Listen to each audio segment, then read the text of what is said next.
Welcome back to the Deep Dive. Today we're tackling something huge, something I think almost every language learner runs into. It's that really frustrating gap between understanding English perfectly well and actually speaking it confidently. You know how it is, right? You can read articles, maybe even nail the grammar quizzes, but then someone asks a simple question, hey, how's it going? And poof, brain freeze.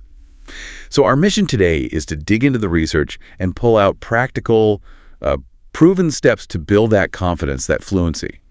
Because speaking, it's a skill, you can train it. That's absolutely spot on. And a key thing we found is that speaking fluently involves way more than just knowing grammar rules. It really demands using the language actively, in real situations.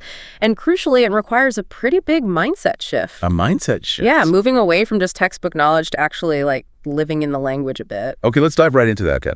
Why is this specific problem, this feeling of being paralyzed, so incredibly common?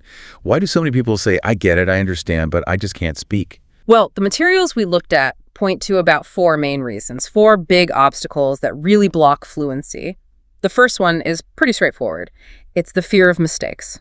Simple as that. Worrying about saying it wrong. Exactly. Worrying about pronunciation, grammar, just sounding, wrong. And that fear just makes you clam up.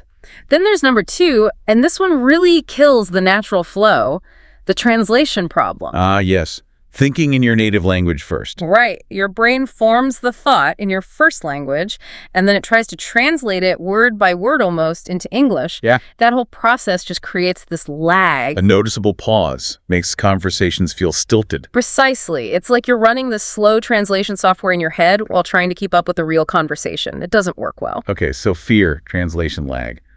What else? Third is, maybe obviously, a simple lack of practice. You can absorb information passively forever, read all the books, watch all the shows. But if you don't actually speak. Exactly. The speaking muscles never get exercised.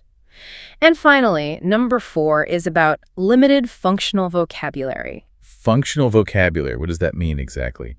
Not knowing enough words. It's more subtle than that. You might know lots of complex, maybe even academic words, but you lack the simple, everyday phrases. Like conversational glue. That's a great way to put it. Yeah, the phrases people actually use to connect ideas, agree, disagree politely, transition, that sort of thing. Understanding these four barriers is really the first essential step. You have to know what you're up against. Right, identify the enemy first. Okay, so we know the problems. Let's get into the solutions. What are the daily habits people can build to actually start rewiring their brain for English, to stop that translation cycle? This is where it gets interesting. The research really emphasizes that listening every day is the absolute foundation, but not just any listening. Not just passive listening, like having the TV on. No, much more active. You need to focus specifically on the sound of English, the rhythm, the intonation, the way sentences flow, how people actually link words together. So less about understanding every single word and more about the music of it. Exactly. Like, how does a native speaker really say, how's it going, versus the way it looks in a textbook? Or phrases like, long time no see. Catching that natural delivery, it trains your ear for output. That makes sense. Tuning your ear to the target sound. Okay, and that connects to killing the translation problem, right? How do we actively think in English? It starts small. Really small. It's about direct association. You see an object, say a chair. Okay, a chair. You consciously think the English word chair directly. You actively stop yourself from thinking the word in your native language first, just chair, then maybe window, book, tea.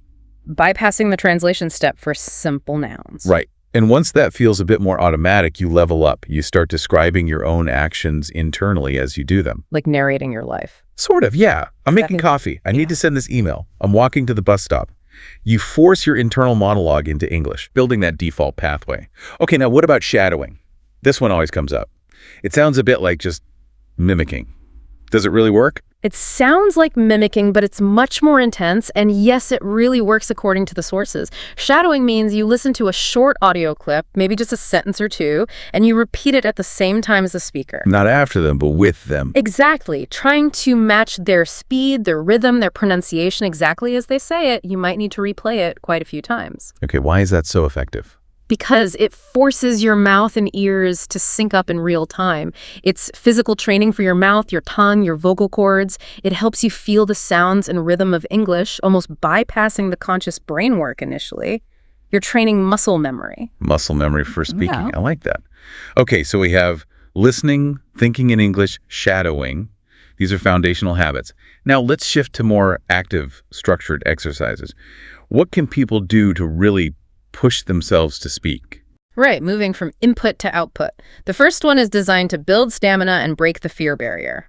The 1-minute speaking challenge. Okay, sounds intense. How does it work? It's simple but effective. You pick a topic, any topic, your job, your weekend, a hobby, anything, Easy enough. and you speak about it out loud for 1 full minute.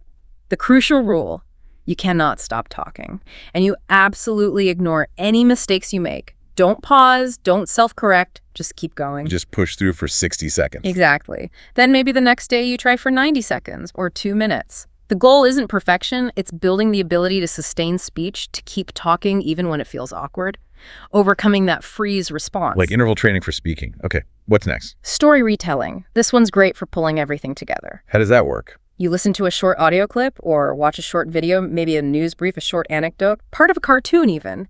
Then you turn it off and immediately retell the story in your own words. So you have to remember the key points and structure them yourself. Precisely. It forces you to use your vocabulary, structure sentences naturally, because you can't just translate the original and practice making sense, communicating a narrative. It's a fantastic all-round exercise. Yeah, I can see how that would work multiple skills at once. Now, you mentioned vocabulary earlier, the functional kind.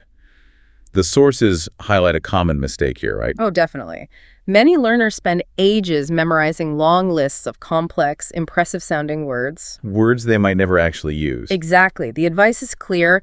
Learn phrases, not just words. Focus your energy on acquiring common, useful chunks of language. Can you give some examples? Sure. Things like, that sounds interesting, or could you say that again, please? Or, I'm not sure, but I think. Or, what do you mean by? These are the phrases that keep conversations flowing smoothly. The conversational grease, as we said. Right. And mastering those phrases leads naturally into the next exercise. Role play. Acting out scenarios. Yes. Actively rehearsing situations you're likely to encounter. If you know you'll need to order coffee, practice saying, "Can I get a large latte, please?" If you're meeting someone new, practice, "Hi, nice to meet you. How have you been?" So you're preloading the language for specific situations. Exactly. It reduces the panic when the real situation happens because you've already run through it. You have the script ready, basically. Okay, these are all great active exercises, but now we hit the big practical roadblock. I don't have anyone to practice with. What do the sources say about that? Is a partner essential? That's the million-dollar question, isn't it? And the good news is no, a partner isn't essential, especially for building foundational skills and confidence.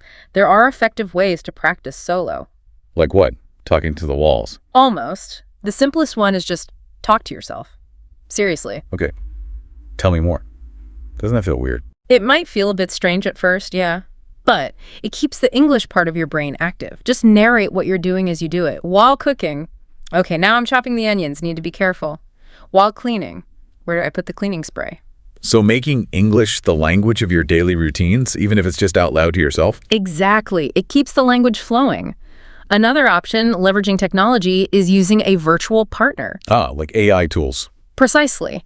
There are apps specifically designed for this, or you can even use something like ChatGPT. Set it up to have a conversation with you. Ask it questions, let it ask you questions. You get to practice responding in real time. Without the pressure of a live human judging you. Exactly. It lowers the stakes significantly. But you still need feedback on how you actually sound, which brings us to record yourself. Using your phone. Yep. Just use your phone's voice recorder. Talk about anything for a minute or two. Maybe do your 1-minute challenge and record it. Then, and this is key, listen back. What should you listen for? Listen for pauses. Where do you hesitate? Listen for pronunciation, which words or sounds are tricky for you. Listen for flow. Does it sound reasonably natural or very stop-start? It gives you objective data on where to improve. Non-judgmental feedback. I like that. Okay, one more solo technique mentioned is mirror practice.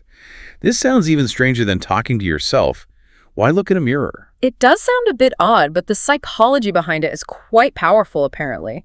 When you speak while looking at yourself, you're not just practicing the words. What else are you practicing? Your body language, your facial expressions, your eye contact, even if it's with yourself, you're practicing projecting confidence while you speak. So it's about the whole communication package. Exactly. Seeing yourself speak more confidently, even just to the mirror, starts to convince your own brain that you are more confident. It helps override that internal critic and builds the feeling of fluency. Interesting. So it tackles the performance anxiety aspect. Right. And that leads perfectly into the final, perhaps most critical piece of the puzzle, the essential mindset shift. Because ultimately, the research is really clear. Fear is the #1 enemy of fluency. Okay, so how do we conquer that fear? What mindset shifts are needed? What truths do people need to really internalize? The sources suggest focusing on a few core beliefs. First, you have to accept that everyone makes mistakes. Even native speakers stumble over words or use slightly awkward grammar sometimes. It's normal. Perfection isn't the goal. Absolutely not. Second, realize that people you talk to generally care about communication, not grammatical perfection. They want to understand you and they want you to understand them. Minor errors usually don't matter that much. Connection over correction. Good one, yes. And third, understand that fluency comes from practice, from actually doing it, not from waiting until you feel theoretically perfect. That day never comes. Right, that waiting game is a trap. The sources also mention avoiding comparisons, don't they? Hugely important. Don't compare your progress to other learners, or especially to native speakers. Focus entirely on your own journey, your own small improvements day by day. So maybe an affirmation could help, something to repeat. Definitely. Something simple but powerful, like mistakes are part of learning. Every time I speak, I improve. Repeating that, believing that, starts to defang the fear. Okay, so we have the habits, the exercises, the solo techniques, the mindset. It's a lot. How do we structure this so someone doesn't get overwhelmed? The sources gave a neat 30-day plan. Can we lay that out? Yeah, it's a great way to make it manageable. So week 1 is about laying the foundation. Right. What's the focus? Focus on listen daily, that active listening for rhythm and sound, and start the 1-minute speaking challenge. Just get used to producing continuous speech. Okay, week 1, listen and speak short bursts. What about week 2? Week 2, you add layers. Bring in shadowing regularly to work on the physical aspect of pronunciation and flow. And also start doing story retelling, maybe for 2 minutes, to practice structure and vocabulary recall. Got it. Week 2, add shadowing and retelling. Week 3. Week 3 is about feedback and exposure. Start to record yourself speaking maybe once or twice and actually analyze it. And crucially, try to join at least one online conversation group or language exchange, even if you mostly just listen at first. Okay, take the training wheels off a little, get some real-world input, and finally, week 4. Week 4 is integration. Spend time actively role-playing different situations using those functional phrases you've been learning, and try to push your sustained speaking space. Maybe aim for a 5-minute free talk session on a topic, recording it perhaps. Listen, speak, shadow, retell, record, engage, role play, extend. It builds logically. Exactly. It's a progressive ramp up. And the promise here, based on the material, is that if you genuinely follow this kind of structure for 30 days, you will notice a real difference in your confidence and your speaking ability. That's the clear message. Consistency over that period yields tangible results. So wrapping this all up, what's the big takeaway for you, the listener? Seems really clear. Becoming a confident English speaker isn't about burying yourself in more grammar books. It's about using the language daily, out loud. It's about listening actively, speaking even when it's uncomfortable, using techniques like shadowing, and crucially, letting go of that fear of mistakes. Fluency is built step by step. Absolutely. And maybe one final thought to leave you with, connecting back to that idea of solo practice, especially the recording and the mirror work. Yeah. Think about why focusing on your body language, your gestures, your eye contact in the mirror, even when you're completely alone, is so powerful. Why is it? Well, perhaps because practicing the performance of confidence, training those nonverbal signals, even just for yourself, starts to build a genuine internal belief. You start to convince yourself of your own competence. Ah, so you're building the feeling from the outside in, almost. Kind of. And if you can build that internal conviction, that feeling of, I can do this, then maybe that external fear, the fear of what other people think, starts to lose its power when you finally step into a real conversation. Something to think about.